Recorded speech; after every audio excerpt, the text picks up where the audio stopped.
السلام عليكم ورحمة الله وبركاته. ازيكم حبايبي؟ عاملين ايه؟ يا رب تكونوا بخير. اللهم صل وسلم وبارك على سيدنا محمد. النهارده هنقفل مع بعض الملاية اللي احنا قصيناها سوا. انا بوريها لكم بقى بعد يا ما رب اخلص. تنال اعجابكم. شايفين؟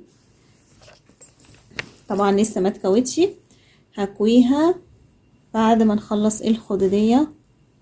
طبعا حلقة الخدودية والقص بتاعها هتكون في حلقة واحدة. حبيت بس اوريكم الفينش قبل ما نقعد على المكنة. شايفين الجمال؟ يا ريت المحتوى بتاعي لو مفيد بالنسبة لكم، يا ريت يا ريت يا ريت ما ننساش اللايك وتشيروا الفيديو عشان غيركم يستفاد. ولو اول مرة كنتوا تشرفوني في القناة، يا ريت تشتركوا وتفعلوا زر الجرس عشان اي محتوى جديد بنزله يوصل لكم اشعار بيه. يلا بينا على المكنة ونقول بسم الله، مننساش نصلي على الرسول عليه افضل الصلاة والسلام. بص حبايب قلبي، اول حاجة انا هثبتها ادي قرصة السرير بتاعتي اهي، وادي البورصل. ده البورصل بيبقى ناحية الراس، وبورصل بيبقى ناحية الرجل. دي الناحية اللي احنا قصينا منها، دي كده القماش 1.90 متر. وادي القطعة اللي احنا قصيناها 20 سنتي. هحط الوش على الوش واخدها خط سراجة من هنا. تمام.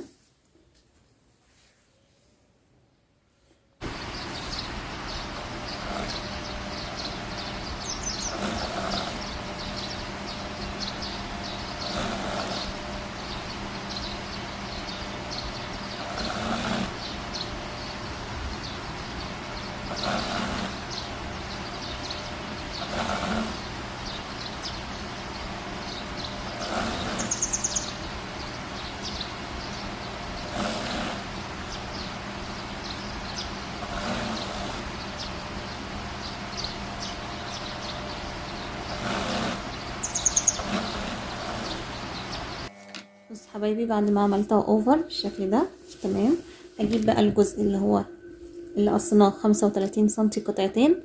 انا وصلتهم ببعض، وصلت القطعتين ببعض بالشكل ده كده، عملتها اوفر. ركبت الدواس بتاع القرنشة بتاعي، هسيب قيمة 20 سنتي، لان الجزء ده بيخش تحت الراس والرجل. تمام، مش بعمل فيه قرنشة. عايزة تقرنشيها بايدك مفيش مشكلة، عايزة تقرنشيها بالدواس اللي يريحك اعمليه. كده شغال وكده شغال، ما بنقفش على حاجة. تمام، هقرنشها.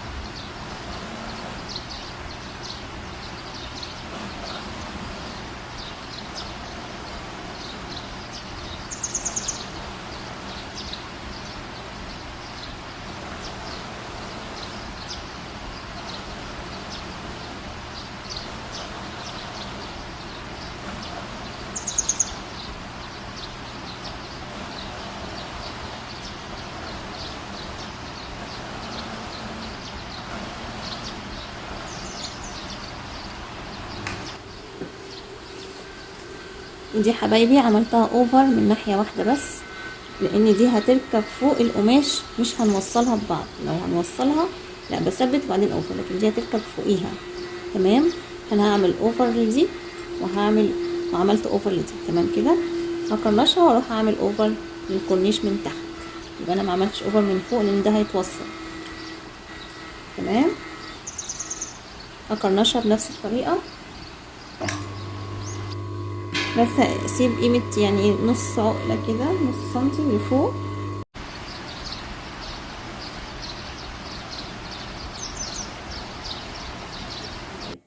انا عملت دي اوفر من تحت اهو بالشكل ده كده، انا بحب اعمله بنفس اللون. تمام، والقرنشه اللي فوق زي ما هي ما فيهاش اوفر. وادي الاربع شرايط اللي احنا قصيناهم، وصلتهم ببعض وعملتها برضو اوفر من فوق بس. تمام، وقرنشتها. ليه عملت دي اوفر ودي اوفر؟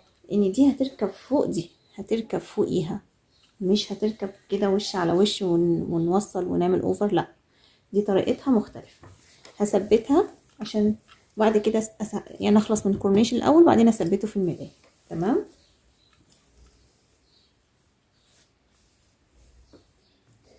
هسيب مسافة كده حوالي الصابع او نص عقلة كده، واطلع كده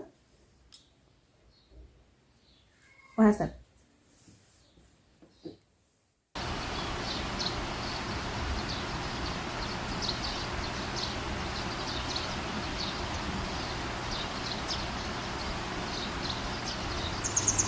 الخياطة دي هتتدارى لما نحط الفرن.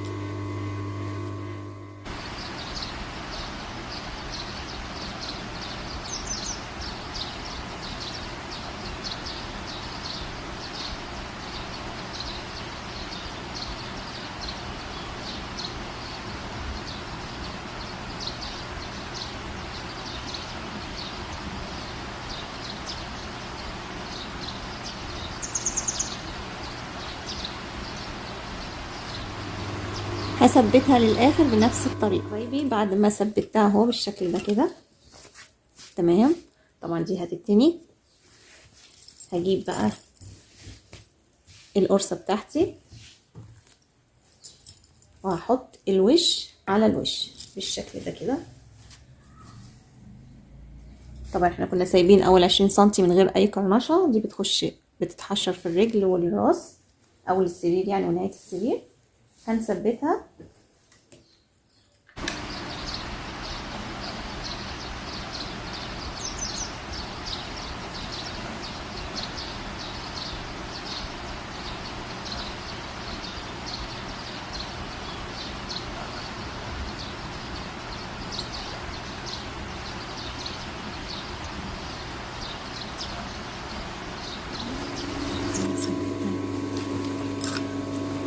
عملتها اوفر بالشكل ده كده بعد ما خلصت تثبيت تمام. هتنيها بقى من كل الجناب. عايز تعمليها بدواسل برضه مفيش مشكله. انا هتنيها تانية رفيعه خالص، تانية جوه تانية كده. دي اللي بتحب اعمله تانية رفيعه تمام. ممكن تركبي الدواس بتاع البر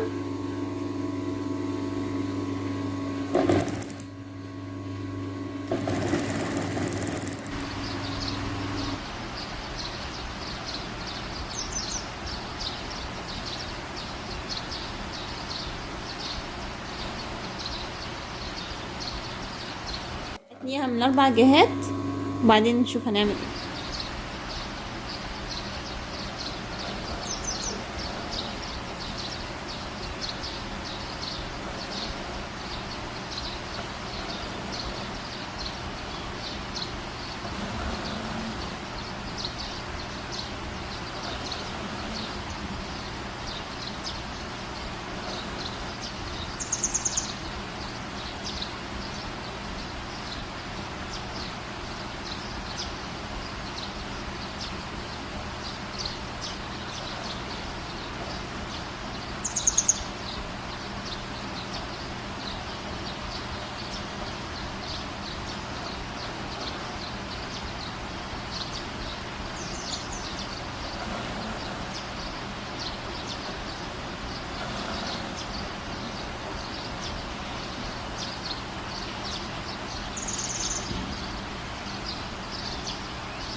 بعد ما تنيتها من كل الجناب هاجي بقى على الكورنيش اللي تحت وهحط الجبيرة الرفيعة دي. عايزة تحطي فل، عايزة تحطي الجبيرة زي ما انا هحطها كده. منها هداري الخط الخياطة اللي خدناه وهيدي شكل جمالي اضافة جميلة. يلا نقول الدعاء مع بعض. سبحان الله والحمد لله ولا اله الا الله والله اكبر. بنذكر بعضينا ربنا يجعله في ميزان حسناتنا جميعا. ده كان دعاء سيدنا ادريس لما كان يقعد على المكنة. هثبت الجبيرة وهمشي على خط الخياطة اداريه. عرفتوا ليه انا سبت حوالي سنتي او نص عقلة كده في بداية القرنشة؟ عشان تبقى شكلها بالشياكة دي كده تمام كده.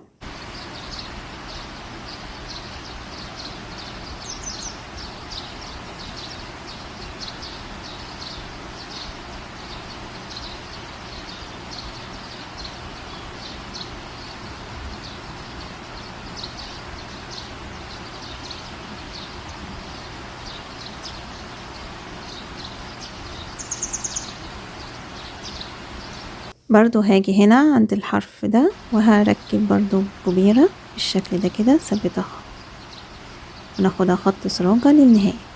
وكده هتكون الملاية خلصت. يا رب تنال اعجابكم. انتظروني بقى في الحلقة القادمة لقص وتقفيل الخدودية ان شاء الله. اترككم في حفظ الله ورعايته. مع السلامة حبايبي.